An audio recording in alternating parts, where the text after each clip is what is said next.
Yo, what's up, guys? It's Noah here, and I'm back to talk through some MLB for today, for Monday, August the 11th. I have been gone for about a week. I went on vacation this past week, so that's why you haven't seen any videos from me. Last time I uploaded was last Monday, the 4th of August, so it's been a week since I've uploaded, but back from vacation, ready to get back at it, guys. We got an 11-game slate for Monday, and we're going to talk through some early MLB plays I do like for this slate, taking a first look at the board on Sunday night. I got 3 plays that I'm going to share in this video. We're going to break down these plays and we're going to share why I like them. Now, before we do get started, guys, make sure that you hit that like button down below if you enjoy these Prizepicks videos. Make sure to hit that subscribe button as well.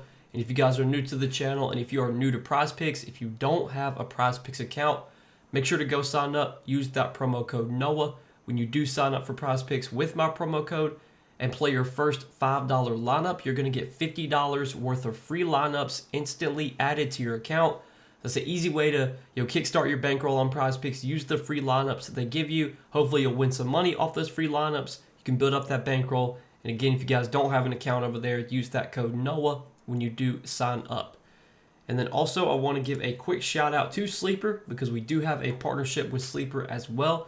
You guys can go download the Sleeper app. Use promo code NOAH over on Sleeper, and you'll get your first deposit matched up to $100. So whatever you put in on that first deposit, Sleeper will match it up to $100. If you want to go big and deposit $100, they will give you an additional $100 to play with. So now you got a $200 bankroll to work with, and hopefully you can use the money that Sleeper gives you off that deposit bonus and build up that bankroll over on Sleeper. But definitely check them out, guys. Sign up, use that code NOAH, get that deposit bonus when you do sign up. But yeah, guys, feels good to be back. We got a big slate here for Monday, 11 games. Let's go ahead and get back at it. Hopefully we can come back with a win, go 3-0 on these 3 plays for Monday. So talking through the first set of plays I like. The first play that we're going to talk about is going to be a hits, run, RBIs prop. So we're going to look at Riley Green, 1.5 hits, runs, and RBIs. We're going to take Riley Green for more than 1.5 hits, runs, RBIs. So looking at this spot for the Tigers, they're going to be facing the White Sox here. It looks like the White Sox are going to be doing a bullpen game for today. So it looks like, I think his name is Elvis Peguero. I was looking at it earlier. He's supposed to be used as an opener for the White Sox today. And then we don't know yet who is going to follow Peguero. So Peguero's probably only going to pitch like 1 or 2 innings. I'm seeing that Tyler Alexander is expected to be used as a bulk reliever behind Peguero. I also saw that Jonathan Cannon was listed as a starter on some sites. So we don't exactly know who's going to be pitching for the White Sox, after Peguero, who's probably going to be used as an opener. Either way, I think this does set up as a pretty good spot for the Tigers going up against a pretty mediocre White Sox bullpen. And if we look at the Tigers' run total for today, the Tigers have a team total near 5 runs. So Vegas, they're not giving the Tigers or the White Sox bullpen much respect here. This is a spot where I think the Tigers are expected to put up some runs. And Riley Green, he has been in a slump lately. As you can see, he's had a lot of games where he's gone over, but he had a big game on Sunday, hit a home run, had 7 hits, hit HRR. I think he had like a 2-run homer. I think he had an RBI single as well. Just a really good game overall. Green had a big game Sunday. I think this sets up as another good spot for him today against a pretty mediocre White Sox bullpen, whether he's facing Jonathan Cannon, Tyler Alexander, whoever it may be. Tyler Alexander is a lefty, and if you look at Alexander this season, lefties have still had some success against him. He's still given up a 246 average to lefties, a 277 on base percentage, a 351 slug. Alexander's a pitcher that has pitched to a 4.52 ERA this year. His expected ERA is right around that number, 4.41. Has a high expected batting average, 281 expected batting average. So guys are getting a lot of hits off of Tyler Alexander. And then one thing that Riley Green does struggle with is that he strikes out a lot. That's one of his big flaws. He has a really, really high strikeout rate. But in this matchup against Alexander, if it is going to be Alexander that's pitching, I think this sets up as a spot where Riley Green should have the opportunity to put balls in play, because Tyler Alexander is a really low strikeout guy. This season has just a 20% strikeout rate. Throughout his career, he's been a pretty low strikeout guy. So I do like the spot for Riley Green. I like the spot in general for the Tigers. I think Riley Green in a good spot here to go over more than 1.5 hits, runs, and RBIs. That's going to be our first play for today. Now, our next play is going to be an earned runs allowed prop. And we're going to look at Miles Michaelis, 2.5 earned runs allowed. I like the under here, so less than 2.5 earned runs allowed on Miles Michaelis.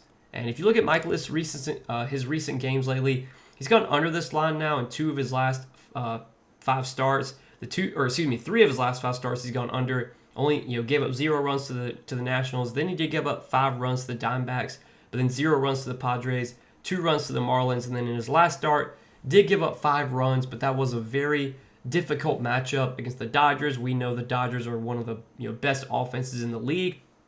Well, this matchup today against the Rockies is one of the best matchups you can get, especially given that this game is going to be played in St. Louis and not in Coors Field. The Rockies ballpark, it is one of the best hitters ballparks, so the Rockies offense typically does a lot better at home. They typically have struggled more on the road. Obviously, the Rockies will be playing on the road today. And if you look at their splits on the road this season, the Rockies have some of the worst numbers on the road, of any team. So if you look at their numbers this season versus right-handed pitching on the road, in terms of their strikeout rate, they have the highest strikeout rate in the league, 28.3%. In terms of their batting average, they have the worst batting average in the league, worst on-base percentage, 3rd worst slugging, 2nd worst OPS, and then in terms of WRC+, dead last in WRC+. So Colorado ranks towards the bottom of the league in most offensive metrics against right-handed pitching on the road this season. Michaelis, at this point in his career, he's not a great pitcher. You look at his stats this year. He's got a 5.11 ERA, a 5.14 expected ERA. He's a low strikeout guy. He is really good at not giving up walks, but he's a low K guy. Not a guy that really gives up he gives up some hard hits. He'll give up some hard contact. But this is just such a good matchup for him against a pretty bad offense, a Rockies team that has really struggled outside of Coors Field. And Michaelis this year, his splits have been a lot better at home. He has overall kind of struggled this season, but at home, his numbers have been a lot better. He's got a 3.67 ERA at home compared to a 6.47 ERA on the road. Teams are hitting 308 against Michaelis on the road, but at home, teams are hitting only 236 against him. Teams are slugging 596 against Michaelis on the road. At home, they're only slugging 379. So all of Michaelis' splits have been a lot better at home this season. Now he's facing an offense that has really struggled on the road. I think this just sets up as a really good spot for Miles Michaelis to not give up a ton of runs here. Maybe he'll give up some hits, but I think he does a pretty good job of limiting the damage in this spot against a weak offense. So give me Miles Michaelis for less than 2.5 earned runs allowed. And then our third and final prop is going to be a strikeouts prop.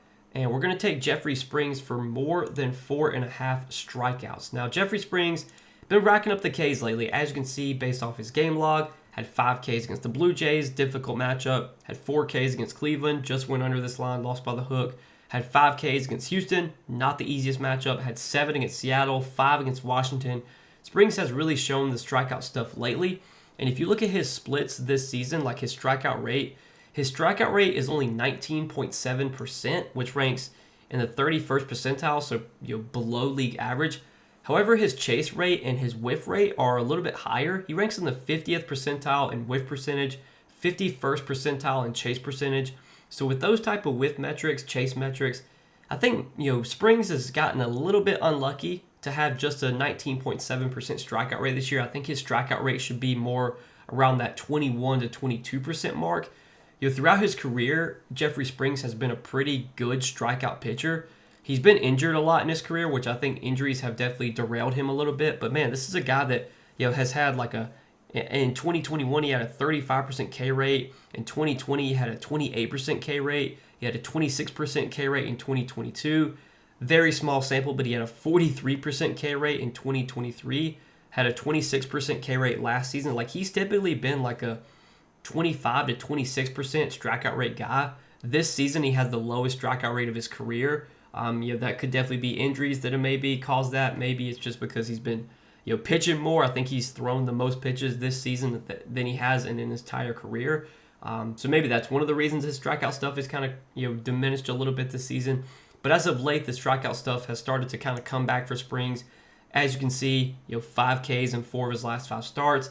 Gets a really good matchup today against the Rays, who do have a high strikeout rate against left-handed pitching this season. If you look at their splits against left-handed pitching, the Rays are top 10. They have the ninth highest strikeout rate against left-handed pitching this season. And if you look over the last month, the Rays have been striking out even more. Over the last month, the Rays have the second highest strikeout rate, 28.9% against left-handed pitching. So this is definitely a good matchup for Springs to be able to rack up some strikeouts, something that he's been doing lately. Feel pretty good about his spot here. I think this is a good spot for him to rack up some Ks. Give me Jeffrey Springs for more than 4.5 strikeouts as our third play for today. So we've got 3 plays here for this slate on Monday, guys.